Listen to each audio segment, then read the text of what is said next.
valuable company in the world right now is Listen, NVIDIA. China gonna have to bow down, man. China is going to have to bow down.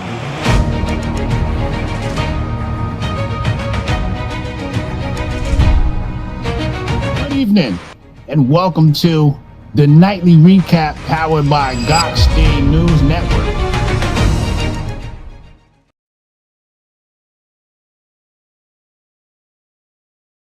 Good evening, and welcome to the nightly recap powered by the Gokhshtein News Network, your trusted source for politics, crypto, and everything in between that makes you, just like me, question reality. I'm Rob Nelson, not David Gokhshtein or Hotep Jesus, but I've been doing the Monday, Wednesdays, and I am happy to have you guys with us tonight in the follow-up of my Rob Nelson live show. Well, there's a lot going on today, but we're going to start with a bunch of digital and finance news first, and I'll go through most things pretty quickly. Um, the a lot of people saw this coming, and I talked about it. I think I talked about it on a recap, and that doesn't make me a genius. China bans companies from purchasing NVIDIA chips. So there was a whole lot. I mean, the markets were talking about this, like would, and it's. I had to look this up. The Chinese internet regulators called the Cyberspace Administration of China (CAC). So they basically ordered Alibaba, ByteDance to stop buying Nvidia's AI chip and to cancel all existing orders. So technically, that means they were targeting the H20 chip. I call it the H2O chip. I'm not sure what you're supposed to call it. Um, but the NVIDIA had made a chip specifically for the Chinese market, the RTX. I had to write this down too. They have so many, it's like an iPhone, the RTX Pro 6000D. So the question, because their earnings reports were looking good and they were projecting higher than expected earnings. But the question had come up, what if China decides to go? Because a big part of that was going to be growth in the Chinese marketplace and even developing a chip specifically for the Chinese marketplace. It was only a matter of time to me before China did something like this. They obviously see, they th- think of it this way. First of all, it could mean a couple things. One, they've always been threatened by outside countries, particularly us, and technological development. It competes with their own.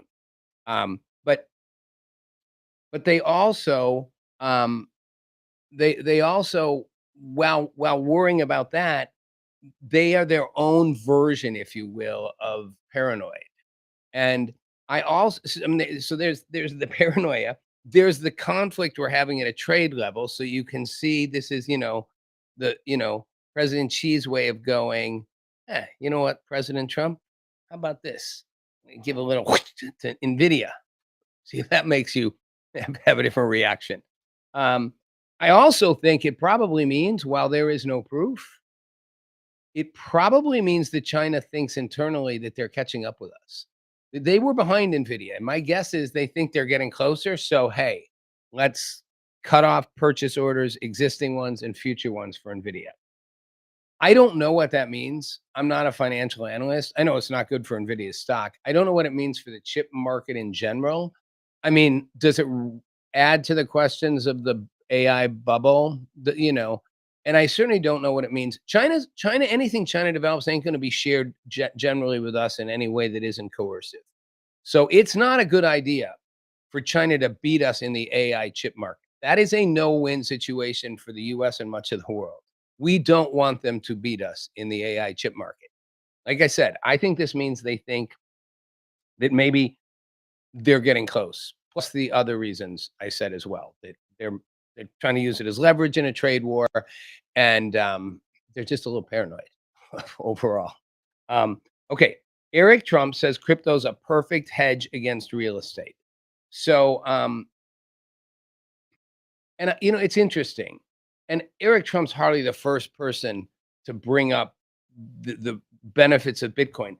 But the idea of a perfect hedge against real estate, if you think about it, that kind of makes sense. There's issues underneath it, but on the surface, right, it makes sense. And I think I quoted the statement. He said, Bitcoin has become the modern day gold, and that it's probably the greatest hedge to real estate. Now, okay, if you think about it, there's obvious things, right?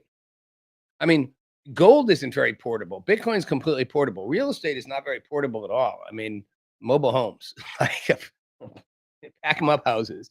I mean, um, it's also again that the instant liquidity, the global, the global access. Um, and crypto doesn't have physical risk. It does have volatility risks. So we'll talk about that. It doesn't have physical risks. You know, buildings can get wiped out, storms, hurricanes, tornadoes, fires, whatever. So, in a weird way, it makes sense that it is sort of the only thing you think of it right now, like that it would make sense because real estate's always right been looked at as kind of a hedge against inflation, if you think of it that way. Bitcoin could be a better hedge than real estate. That doesn't account for the fact that crypto is very volatile. Well, lately real estate markets are too, but not to the level of crypto. And the liquidity markets are smaller and there's a lot of uncertainty. But it's still further evidence of where we're going. And so you think about it. Is it the perfect hedge? Bitcoin's a lot of things. Maybe it is the perfect hedge, inflationary hedge and the hedge against real estate. Um, Meanwhile, my favorite people in the world, the Federal Reserve Board, finally, finally cut rates 25 basis points. Wow. It's like you wanted something so badly. It seems like a big deal. It's like, okay, here's a few crumbs. And and I think Jerome Powell has clearly signaled he has like we're not, but don't expect much more. Like we finally did it. It only took us forever. It only took like 2 years. We finally did it. 25 basis points. And don't expect much more, guys. Don't expect us to give you many more crumbs. He said the job market is no longer solid. This is an exact quote. This is not an exact quote. The job market is no longer solid, but basically it's what he said. The economy is slowed and tariffs are being paid by US importers. Okay. I don't know. I don't know his basis for saying the job market's not solid. I don't know, again, that that's completely accurate. The economy is slowed. Again, I always say the Fed does things too little, too late. And tariffs are being paid by US importers. I think that one's still somewhat debatable. And I don't think that's across the board that tariffs are being paid by US importers. And I don't think we've seen that one play out yet. But I will say this Jerome Powell hates President Trump. He hates the tariff thing. Again, he didn't say this, but read between the lines. And they've resisted cutting interest rates for so long when so many people said do it. So even if he is right about certain trends now, oops, hit the mic. Again, it's sort of like, but you should have raised interest rates sooner. I mean, lowered interest rates. Sorry, you should have lowered interest rates sooner. Like it was time to do it a long time ago. So now you do a little bit and you say, but that's all we're going to do. I don't think the market's going to love that. I could be absolutely wrong. I don't think that's a like winning thing for the markets. Most of the markets wanted interest rate cuts steadily over the last year and a half, even 2 years. And certainly it became clear, and people kept thinking it'll come, you know, maybe second quarter, last year, third quarter. Okay, fourth quarter, certainly first quarter of this year, second quarter. It's sort of like it took all this time, like I said, to get one 25 basis point cut. And then real clearly, like, and I want to be clear, you're probably not getting any more candy, kids. Not a fan of how the Fed does things. I'm not a fan of Jerome Powell. And I don't know whether it's constitutionally okay or not, but I like that President Trump is trying to strong arm him. And I've said before, other presidents have tried to strong arm the Fed. And is that crossing a line? Is that at this point, I don't know what crosses the line. Every administration tries their best to do what they can do, to leverage with executive actions, to push back against the other party, to strong arm policies through, to go around it, to push around the courts, and to battle around economic policy. Because it's good for their party or it's good for the reelection, or they may just think it's actually good for the economy. In this case, I would argue Trump has surrounded himself in this administration with a lot of people who really do understand markets. And I've said this before, they're not just a bunch of academics. It's not like your Treasury secretary. Scott Bessent's like an uber successful, business guy. He's not an academic from Harvard.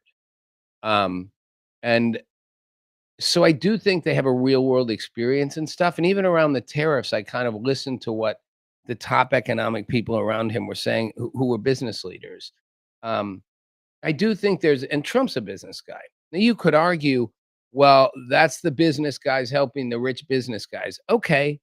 But I think, I'm a believer that yes, the rich business guys are always going to help other big business guys, and business helps business. But I still think that idea that at the core, there's so many individuals and entrepreneurs and small businesses in this country, and they benefit too in general by these economic trends. The market isn't as elite by any means as it used to be. Now, it's also not as decentralized as it could be, which leads me to CZ, BC, Finance founder CZ, talking about crypto improving lives. He posted, "Real people, real story. Crypto improves lives." It was a part of a Binance campaign showing that people benefited from crypto payments, savings, or investing. Um, and he brought out all the usual things, financial freedom, global access, decentralized opportunities on so many levels. Stuff I've talked about. Many of you or crypto people have talked about. Um, you know, that the crypto, and certainly I'd argue this with Bitcoin, are not just speculative. They are the basis for investment, for future growth, for true decentralization, for true individual power if used rightly. And that again, that there's an empowerment aspect to it. I don't, again, I don't think our traditional markets are as decentralized or as empowering as they can be in the crypto space, in the blockchain space. Um, but that said, I don't think the way the Fed handles it it's outdated as well. And I think, like I said, the whole thing with tariffs, like I believe these are fundamentally we needed some shakeup. And the shakeup wasn't finally to lower interest rates a quarter of a basis point. Like you know, it was to actually to do it and promise more, but I'm not them. Um, Found this funny. There's a statue of President Trump that was holding a Bitcoin that appeared outside the U.S. Capitol. It's 12 feet high, and it was apparently put there by a bunch of crypto investors, which you may know some, I may know some. We won't name names. To make a point that on the Fed's coming to make its decision today, it showed up today, make a decision on interest rates and to kind of push the argument for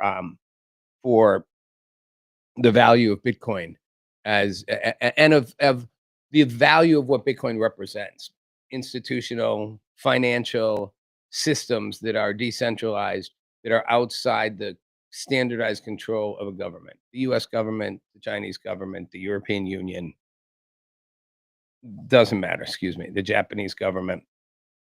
And not digital, not CDBCs, central bank digital currencies, CBDC. I'm dyslexic. That's tough on me. I'll come back to that before the recap ends about CBDCs. They definitely worry me. But this is an interesting one. The SEC greenlit Grayscale's digital large cap fund. Again, this is gonna have 2 sides to it. Just so you know, it's, so they approved it to become a spot ETF fund. So similar in a way to, like, the Bitcoin ETFs. It's a spot exchange, traded fund.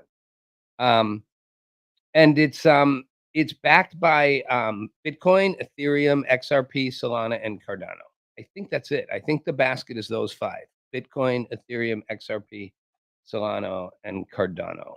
Um, I think that's all that's in it. It's 80% weighted toward Bitcoin, which I think is smart.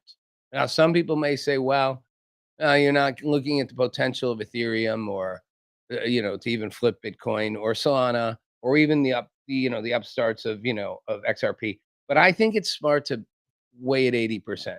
Um, and its benchmark is the CoinDesk 5 index, the CD5. And that's rebalanced from time to time.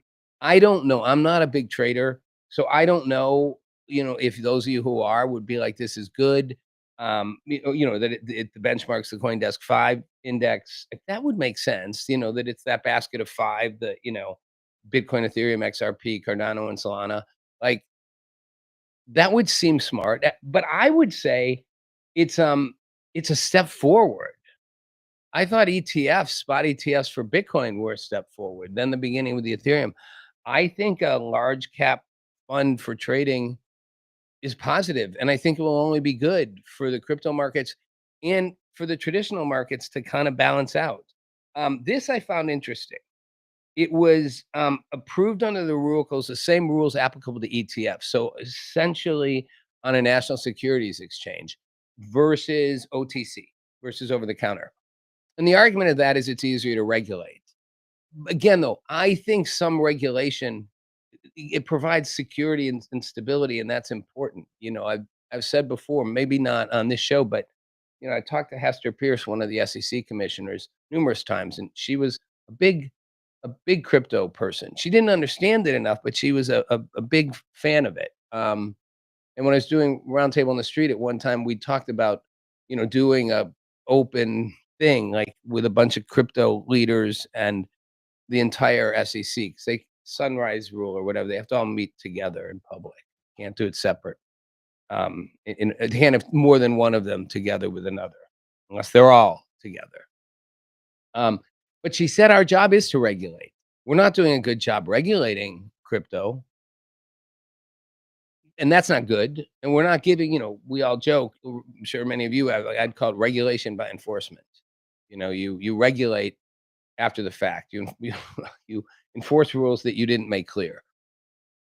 But some regulation is I think really essential and healthy. It gives people not only guidelines, it does prevent abuse. It does provide more security and ultimately build for the for the good of more investors. And again, I think this is a positive step forward. But your thoughts? Some of you are active traders. You may have a different view. Um, okay, this one I find interesting. The Department of Defense, now called the Department of War, has completed the plans, strategic plans and architectural plans for the Golden Dome project. So we're finally getting there. I'm fascinated by how this will work. That Golden Dome. I mean, Israel has a version of that. When Ronald Reagan back in the day, remember it was called the Strategic Space in whatever it was, and people thought he was crazy, like that we'd be able to take everything out from space and shield the US. But I think it's inevitable. But that all even opens the question: one, can it work? Two, if you do it, do you trust it? Do you, you trust it's going to work? And do other countries test it to see if it works? I mean, heck, it could not really work, and everyone could think it's going to work, and therefore they don't actually test it out. It's like it's but the other side, it could be, yeah, we don't know if it's that solid, and we could have a false sense of invulnerability. I mean, I guess in a perfect world, everybody would dome themselves up, so you couldn't, nobody could do it to anybody else except the countries that couldn't do it. Then they'd get taken over. They'd buy access to the dome or have a dome put over them. I'm not quite sure how that would play out. But overall, we've been moving toward this for a while. Again, I didn't really dig into it. They weren't super clear about, because the specifics are all classified. Just that they have completed, as I said, the architectural plans and the strategic plans. So what it'll look like, how it'll be constructed, and what its strategic goals and aims are. It's called the Golden Dome. No, came up with golden. I think it should have been called the Crypto Dome, the Bitcoin Dome, since it's better than gold. The Golden Dome. I don't know, the Titanium Dome. I don't know, gold. But anyway, that might be a Trump thing. Like he loves gold.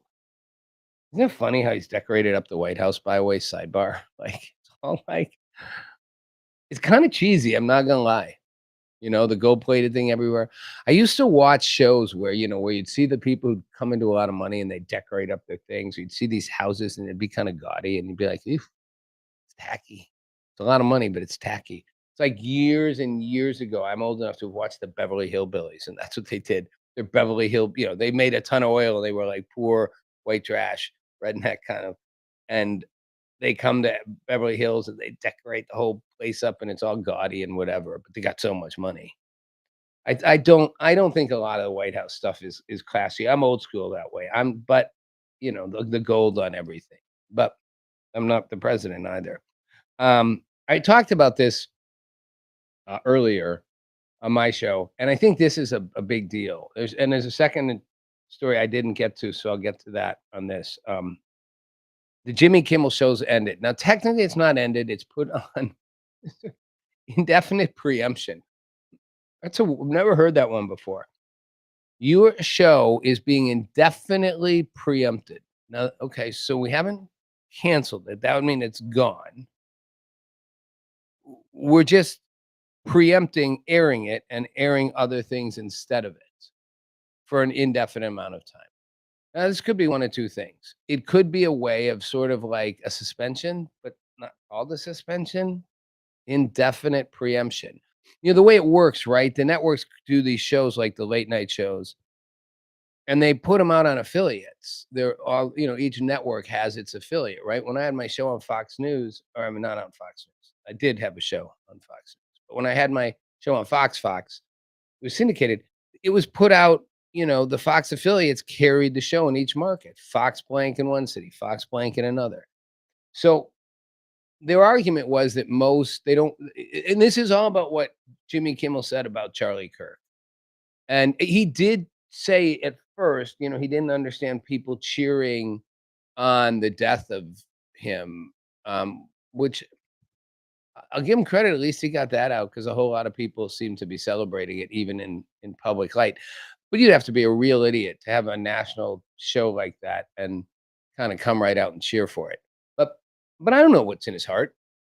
And maybe he did honestly think this is not the way to do this. Although you've called them all. This is one of the things that I think is so weird. You call people Hitler long enough.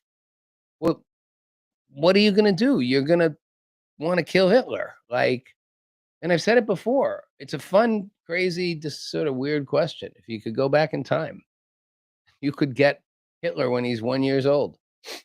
What if even in the womb? Would you kill him? Would you kill his mother to keep him from being born? I mean, you could argue, well, that's immoral and whatever. And you could also argue, well, there'd be no Hitler and the world would be a whole lot better place for that. Millions and millions of people would be better off. But the point is, Hitler, for better or worse, has become synonymous with the most evil thing you can be on the planet. So if you call people Hitler long enough, people are going to feel justified in eliminating them. You're eliminating the worst thing on the planet. Jimmy Kimmel is at least partly responsible for On the Daily going out and stoking that fire. Mostly, I don't think Jimmy Kimmel was very talented. I mean, I'm not saying he didn't have it ever, but I never found him that funny. But then he just stopped being funny altogether. He just became a late night voice of, shouting out to an audience that was getting smaller and smaller, how bad Trump was and how bad Republicans were and how bad people who believed in MAGA were and how bad everybody who didn't think like the elite liberals on the coast were. And it stopped being funny a long time ago. But why ABC didn't cancel him or suspend him, but put him on indefinite preemption, weirdest word I've ever heard, is beyond me. I do think that part of it may have had to do with the FCC putting some pressure on them, and it may also just be a way of doing a slap on the wrist, just saying, we're just gonna do this for a little while, and then after indefinitely preempting you for a little while, we're gonna like bring you back. But Trump, I'll give Trump credit on this. He did say that it was only a matter of time till he's like, Jimmy Kimmel's next. He does seem to know who's next. He also then puts leverage on certain networks. Maybe they're scared of it. I don't know. I know Jimmy Kimmel wasn't funny, and I know I've never heard of being, um, indefinitely preempted. Preempted indefinitely. I don't know what it means, and this just happened, so I don't even know what the fallout's gonna be. Colbert, Kimmel, who's next? Man, all these hosts, The View, they're all worried. They're like, "We're next. Our jobs are on the line." They're none of them have that big of an audience, so, when you come right down to it. So who knows? Um, Jumping a little bit to the Kirk thing real quick, information's come out about, the guy, the Tyler Robinson and his roommate and the whole thing. Um, and this goes to the Hitler thing when, according to prosecutors, he said he didn't wanna go to jail and just wanted to end it, implied that he'd done it. And then when asked why, said there's too much evil and the guy spreads too much hate. Okay. And then again, the logic of that. But you went and shot him and spewed up more hate and did an act that many people would say is evil in and of its own. But here's what struck me, and I don't know what this really means. I know everyone's saying his mom's saying he was radicalized in the last year, after he entered a relationship with his roommate who was a biological male transitioning to a woman.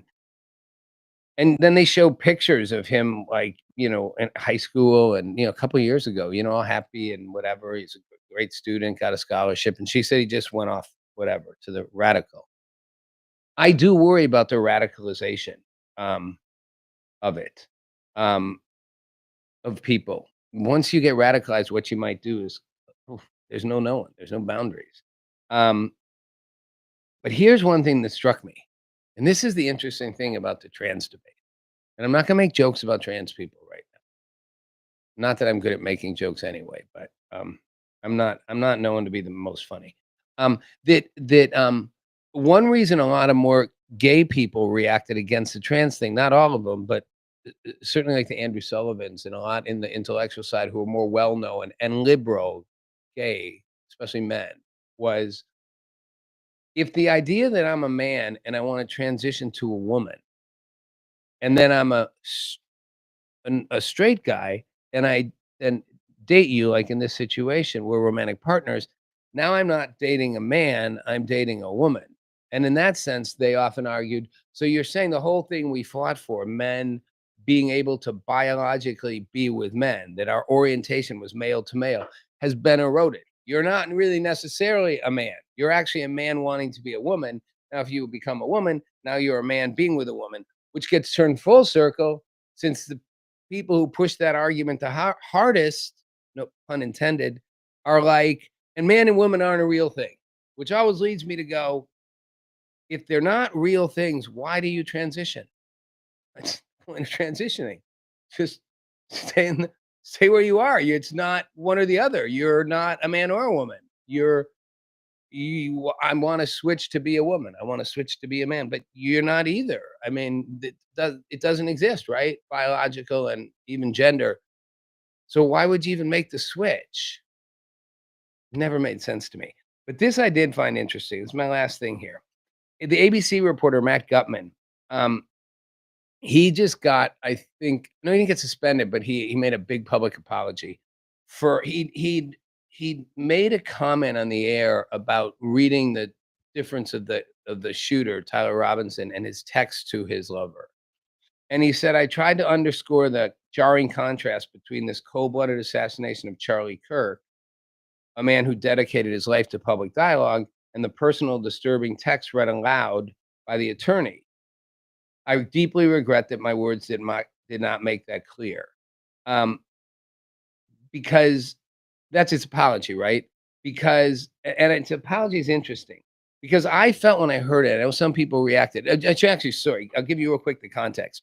He basically said there was such a touching interaction between them. It showed so much clear like affection between them in their personal text, which stood out against him being like a cold-blooded murderer who went in and rifled down this man. And in his explanation, he's trying to say, I was trying to show that contrast, the cold-blooded assassin who just took out a man who dedicated his life to dialogue and this loving romantic partner. And he got in a lot of trouble for saying it. And I know a lot of people who found that offensive.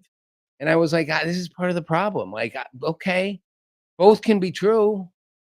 And I don't know what Matt Gutman thinks in his heart or what he said at home weeks before, what he thought, but I was like, he observed a man who did a ruthless, cold-blooded thing and took out a man who was all about civil dialogue and discourse, and he did it cold-heartedly and ruthlessly, and yet he could be very loving and affectionate with his partner. And it was odd juxtaposition to him, and I don't think it's unique. I mean, there are people who are just crappy and ruthless at everything, but people seem to be able to compartmentalize, and I thought, so he said that. I don't think he had to apologize for that, but he obviously did, and maybe he'll get indefinitely preempted as well. I don't know. It's the nightly recap on Gokhshtein News Network. Thanks for watching. I'm Rob Nelson. Have a great night.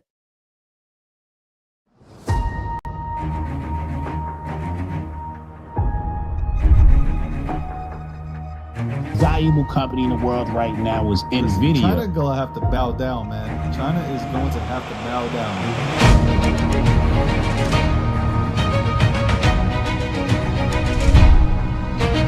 Good evening, and welcome to the nightly recap powered by Gokhshtein News